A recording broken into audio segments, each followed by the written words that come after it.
avec un peu d'électricité.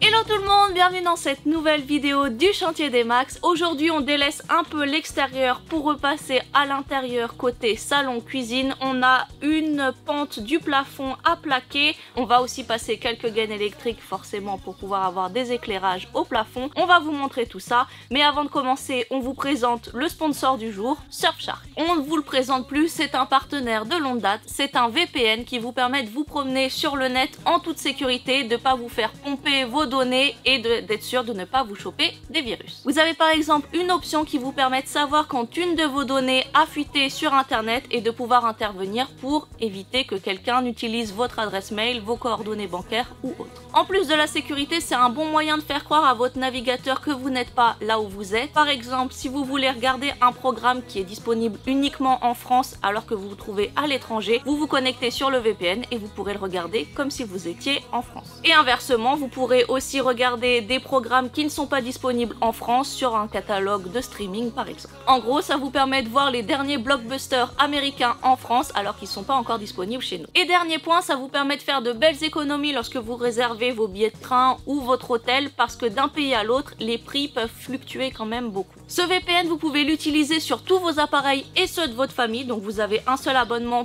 qui sécurise tout le monde peut en profiter. On vous met dans la description le lien pour retrouver le produit, vous avez aussi un code promo. N'hésitez pas à aller voir, soutenir Surfshark, c'est aussi soutenir le chantier des Max. En attendant, nous on reprend nos travaux.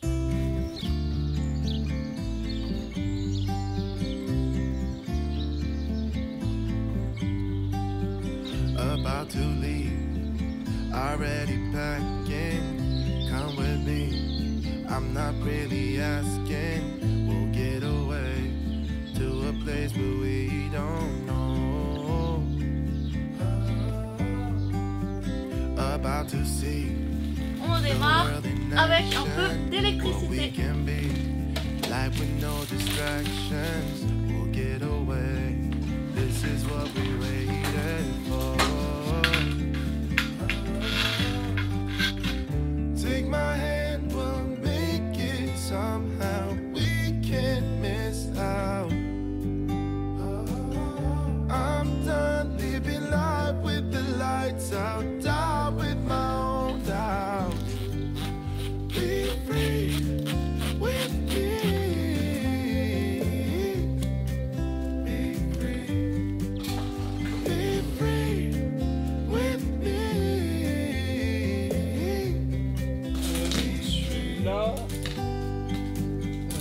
par là, Not looking back, eyes on the freeway, Bonnie and Clyde, a classic cliche, we're on the run, this is what we waited for. Take my hand, we'll make it somehow, we can't miss out. I'm done living life with the lights out, down with my own doubts. Be free with me. Alors vous vous demandez certainement comment nous avons réalisé ces magnifiques plans électriques. Eh bien désolé de vous décevoir, mais ce n'est pas nous qui les avons réalisés, c'est Dorian qui nous a accompagnés sur ce sujet électricité. Et Dorian, c'est qui? C'est un électricien professionnel qui a créé sa boîte monplanelec.fr qui s'adresse aux particuliers, aux autoconstructeurs, aux autorénovateurs qui veulent faire l'électricité chez eux, donc sans passer par un professionnel, mais qui n'ont pas forcément l'envie ou les connaissances pour aller se pencher dans des centaines et des centaines de pages de normes électriques qui sont quand même très contraignantes en France. Alors à raison, il faut protéger l'utilisateur, il faut protéger la maison des incendies, des risques électriques, etc. Mais c'est vrai que c'est quand même un gros boulot de se pencher sur l'électricité. Et donc le boulot de Dorian et de monplanelec.fr, c'est de faire les plans électriques à votre place et de vous expliquer un petit peu comment respecter toutes les normes qui sont imposées pour la construction d'une maison. Donc rien de plus simple, comme on a fait, on lui a envoyé les plans de notre maison, donc tout simplement les plans métrés des différentes pièces. On a fait quelques visios avec lui pour voir un petit peu peu ce qu'on aimerait en termes de nombre de prises, où est-ce qu'on voudrait les placer, les luminaires, où est-ce qu'on voudrait les placer, etc. Et à partir de ça, lui, il nous a fait une proposition. Donc en gros, il nous a dit, dans telle pièce, je vous mettrai plutôt les prises ici, le câble Ethernet par ici, et ainsi de suite. Et après, une fois qu'il nous a fait ce premier jet, on refait une visio avec lui, et on voit si ça va, s'il faut adapter 2-3 choses. Ce qui est compliqué quand on n'a pas d'expérience de l'électricité, c'est savoir combien il faut mettre de prises dans telle pièce, où il faut les mettre par rapport à la hauteur du sol fini, etc. Est-ce qu'il en faut plus, moins, bon bref, on a tous une idée en tête, mais on n'a pas non plus l'expérience d'un électricien qui a fait ça des dizaines ou des centaines de fois sur des chantiers, donc qui sait appréhender ses problèmes et qui sait aussi surtout vous conseiller, et on a été, je pense, très bien conseillé par Dorian sur notre chantier électricité maison. Donc l'intérêt, c'est qu'en fait, il nous a enlevé cette charge mentale d'aller se pencher sur les normes électriques, il nous a fait vraiment la liste de tout ce qu'on devait faire, toutes les gaines, toutes les prises, le disjoncteur aussi, parce qu'il nous fait évidemment le plan du tableau électrique. Donc comme ça, il nous fait notre liste de courses, vous avez besoin d'acheter ça, ça. Nous, on achète ça, et après, il n'y a plus qu'à les monter en suivant tous les plans qu'il nous a fait. Son dossier est fait une 50aine de pages, c'est hyper complet, ce sera aussi super pratique quand le consuel viendra vérifier notre installation électrique, comme ça il pourra voir qu'on a bien respecté toutes les normes. Et l'avantage, c'est que vous n'avez pas besoin de faire venir un électricien chez vous. En gros, si vous aimez faire des travaux par vous-même, comme c'est le cas pour nous, eh bien vous avez les plans, vous avez les bonnes normes et vous respectez le plan, et après il n'y a plus qu'à brancher tout ça et normalement, magie, ça fonctionne bien, il n'y a pas de risque d'incendie et on devrait avoir une maison qui est bien équipée et aux normes, c'est quand même super important. Et l'intérêt de mon plan Elec, c'est aussi d'avoir quelqu'un derrière qui nous accompagne tout au long du projet, donc quand on a une question, on lui envoie un petit mail, il nous répond en général sous une journée, voire deux, mais voilà, ça fait vraiment du bien aussi d'être soutenu là-dessus, et en plus, donc on a les conseils d'un véritable électricien, d'un professionnel, et l'intérêt de ça, c'est quand même de faire de très belles économies sur votre chantier. Si vous avez la volonté de faire les travaux par vous-même, vous pouvez tout à fait faire appel à un artisan, ça c'est votre choix, mais si vous souhaitez faire les travaux par vous-même, eh bien vous avez l'assurance de faire des économies, parce que vous n'avez que à payer la prestation de monplanelec.fr en fonction de la taille de votre construction, de votre maison. Si vous voulez juste faire une extension, ou si vous voulez construire une maison de 500 mètres carrés, ça c'est votre choix. Évidemment, le prix de la prestation va s'adapter à ça, mais derrière, vous n'avez plus qu'à acheter le matos, et c'est parti mon kiki, il n'y a plus qu'à installer. Donc un immense merci à monplanelec.fr de nous avoir aidé sur cette partie-là. Vraiment, je pense qu'on va gagner un temps infini. On a aussi l'assurance de faire les choses bien. On vous met le lien vers son site dans la description si vous êtes intéressé aussi par ce genre de travaux. Et puis ça fait toujours aussi du bien d'être accompagné par notre communauté d'une manière ou d'une autre. Donc merci infiniment à Dorian. Et puis on fera de toute façon un point au fur et à mesure. Là on a passé que, allez, une dizaine de gaines depuis le début de la construction, mais on en a encore des dizaines et des dizaines à passer. Donc on vous expliquera tout ça au fur et à mesure. Des petites particularités, et il y en a. Et là, on continue notre chantier. Avant de poser le reste des fermes à sel au plafond, on a fait une petite bêtise avec ces rails là qu'on a mis un peu trop haut, et en fait on s'est rendu compte que si on les laisse à cette hauteur là, ça risque de gêner la plaque et après on n'aura pas de point d'appui pour la plaque du mur. Bref, tout ça pour dire qu'il faut qu'on descende ça de 5-10 cm, mais la difficulté c'est d'arriver à enlever les rails qui sont bien clipsés sur les plots 6box et essayer de pas tout arracher pour récupérer les rails. Donc on a un petit outil là comme ça, une petite pince qui nous permet de tirer, mais c'est facile à mettre dans un sens, c'est moins facile à enlever.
Alors, petite interlude pour vous expliquer pourquoi on s'y prend comme ça. On n'a pas mis la plaque qui va manquer ici dans le petit coin parce qu'en fait on s'est trompé sur les raccords qu'on a achetés pour la VMC. Autant on a utilisé le bon tuyau qui a un diamètre 125 mais plat, donc c'est pour ça qu'il a une forme rectangulaire.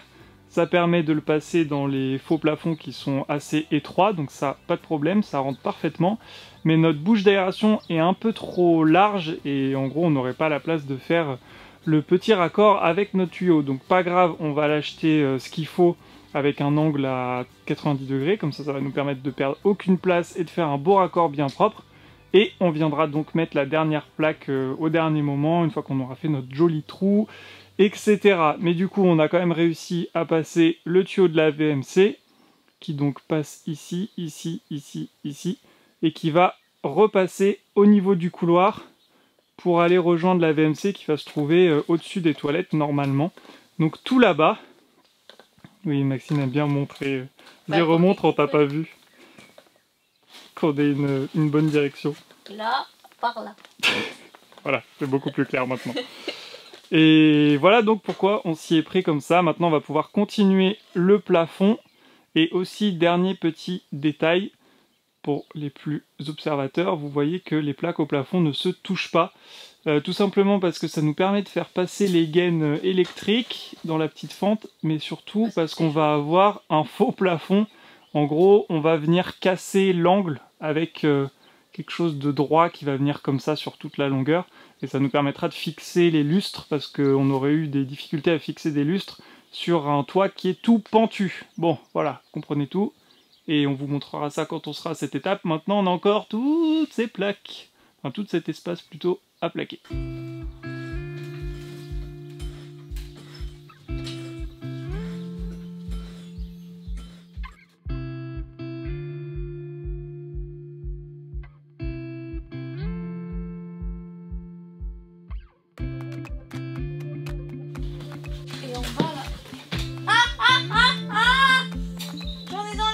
Oui, bouge pas, c'est pas grave, c'est pas la fin du monde. En plus, il s'est même pas trop mis dans tes cheveux, franchement, tu t'en sors très bien par rapport à moi. Un petit coup de peigne, et puis c'est bon.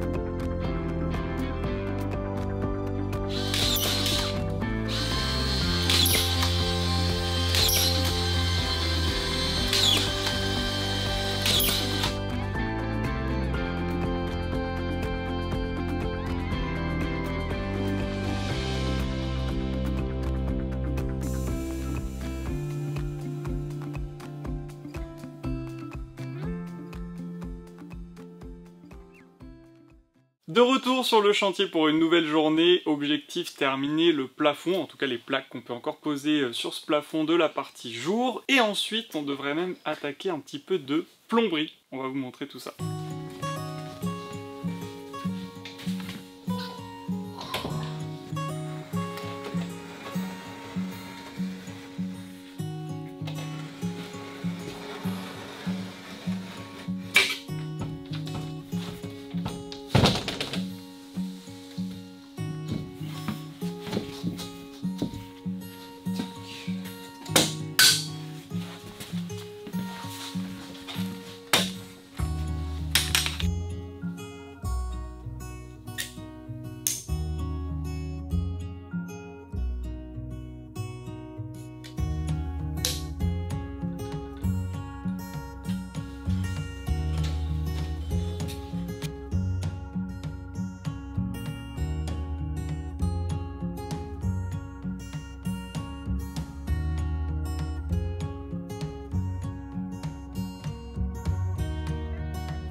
C'en est donc fini des plaques de Fermacell au plafond, à l'exception évidemment de celle-ci. Il faut qu'on commande ce qu'il faut pour la sortie de la VMC, mais sinon toute cette partie-là est plaquée.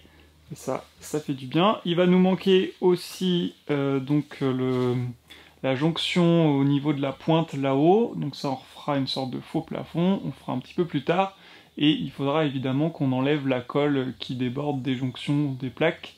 Ça c'est normal, on attend que ça sèche, on fera ça une fois, et puis évidemment un petit peu de ponçage, un petit peu d'enduit, un petit peu de peinture, bref encore beaucoup de boulot avant que ce soit bien tout beau, tout propre. Mais avant ça, on va finir de railler, il faut qu'on rajoute un rail juste au niveau du bas justement des plaques, et ensuite on va pouvoir ramener les premiers tuyaux de plomberie, donc l'eau, pour avoir de l'eau dans la cuisine, ce serait pas mal. Et du coup, il faut qu'on ramène les tuyaux de tout là-bas, au niveau de la partie nuit. En fait, notre arrivée d'eau sera là-bas, juste à côté de la salle de bain. Pour l'instant, il y a un tas de biofib et de Fermacell, et on va faire passer ça dans le plafond du couloir, et après ça va revenir dans le haut du mur, et puis redescendre là où on en aura besoin, notamment au niveau de l'évier, du lave-vaisselle, etc., etc. Trop hâte de faire cette nouvelle étape.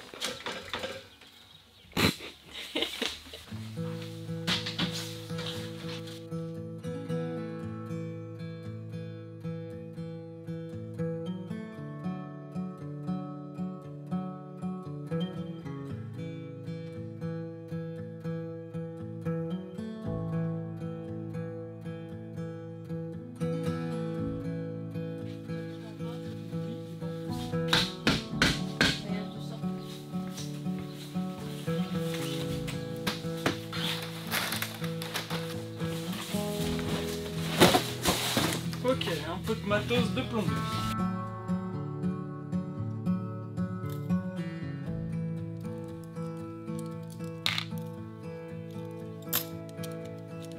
Les rails sont donc posés au mur, on va pouvoir maintenant attaquer la plomberie. On a choisi des tuyaux en multicouche pré-gainés. Alors la gaine elle est obligatoire à partir du moment où on passe les tuyaux derrière les murs pour les protéger des chocs, des percements, etc. Le bleu pour l'eau froide et le rouge pour l'eau chaude, même si les tuyaux à l'intérieur sont exactement les mêmes. Et on a choisi du multicouche plutôt que du PER parce que c'est certes un petit peu plus cher mais aussi plus qualitatif, plus résistant. Il y a une feuille d'aluminium à l'intérieur aussi qui protège l'eau qui passe dans les tuyaux. On n'a pas pris de cuivre parce qu'il faut quand même une certaine connaissance du cuivre, et puis de toute façon vu que tout sera caché derrière les murs, ça ne servait à rien, et multicouche est très pratique aussi pour pouvoir être plié et garder la forme qu'on lui donne une fois qu'on va la passer dans les murs. Alors la première étape, justement, vous l'avez vu, Maxine est en train de préparer les petits colliers d'attache, puisqu'on va faire passer les tuyaux sur le plafond dans le couloir avant de passer là entre les deux rails. Donc il n'y a pas énormément d'espace, mais normalement on a suffisamment de place pour passer tout ça. Et après on va rejoindre les points d'eau de la cuisine, mais d'abord donc on va fixer les colliers d'attache.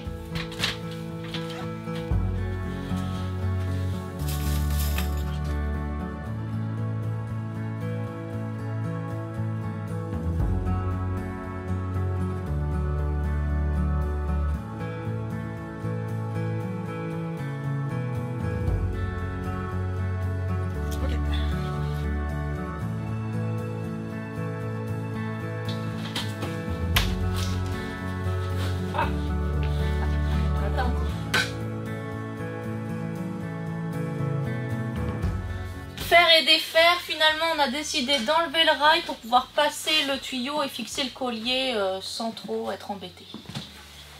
On le remettra après.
nouvelle corde à notre arc. Ça y est, maintenant on a testé la plomberie. On s'est posé... On va installer des tuyaux, on va pas tester la plomberie. Bah, c'est les premières étapes on n'a pas fait de plomberie. raccord, rien du tout, il n'y a même mais... pas d'eau dans les tuyaux. Donc oui, on mais n'a pas c'est fait de la plomberie. quand même, on a commencé, on s'est posé oui. 1001 questions pour savoir comment fixer les tuyaux. Est-ce qu'on fait passer celui qui va là-bas en haut ou en bas? Enfin bon, puis vous connaissez Maxime, il voulait tout faire bien au laser, au centimètre près, pour qu'il y ait le même écart entre les tuyaux, alors que tout le monde s'en fiche, mais non, lui il est Il content. faut que ce soit beau et propre. D'ailleurs, on pensait tellement que ce serait une formalité qu'on pensait terminer vers 16h, il est 20h. Comme quoi, ces petits détails-là prennent du temps. Toi t'avais dit 15h. Non, 16h.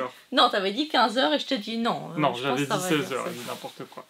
Bref. Donc là, vous l'avez vu, on a passé l'eau pour notre évier qui va se trouver sous la fenêtre de la cuisine, pour notre lave-vaisselle qui va se trouver dans le coin derrière les isolants en biofibre, et un dernier tuyau.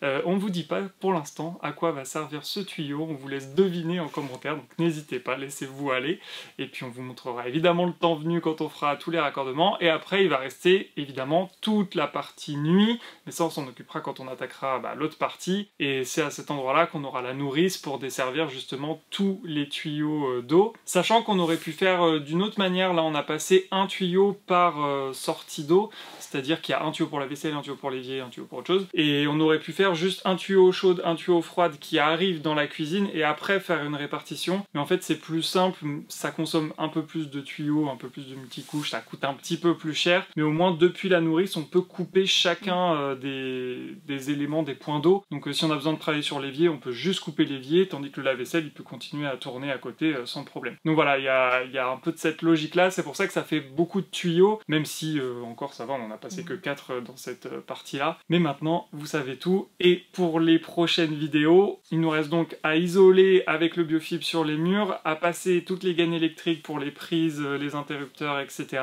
et à plaquer les murs. Donc dans la prochaine vidéo, je dis pas qu'on aura fini le salon pour le faire macelle et tout ça, mais j'espère qu'on aura fait au moins 2 voire 3 murs. Ce serait vraiment, vraiment top, et ça avance, c'est trop bien, ça avance vraiment beaucoup en ce moment, et ça fait du bien au moral. Et il restera aussi notre petite plaque du plafond à placer aussi, quand on aura ce qu'il faut. Voilà, quand on aura une tête et qu'on achètera ce qu'il faut au bon moment. Merci beaucoup d'avoir regardé cette vidéo jusqu'au bout. Si elle vous a plu, n'hésitez pas à mettre un petit j'aime, un petit commentaire. On adore toujours vous lire, à vous abonner. Mais laisse-moi finir ma phrase. Dans le bon ordre. À vous abonner aussi, ça nous fait encore plus plaisir. Vous pouvez aussi toujours participer au programme l'éco-refuge des Max pour pré-réserver vos nuits et soutenir notre projet. Il va rester que 5 jours, 5 ou 4-5 jours là je crois. Donc voilà, on est vraiment dans les tout derniers moments. Si vous voulez participer, c'est le moment. Nous en tout cas, ça nous fait très plaisir et on remercie les très nombreux contributeurs et contributrices. Et on se retrouve avec grand plaisir dans la prochaine vidéo. Salut.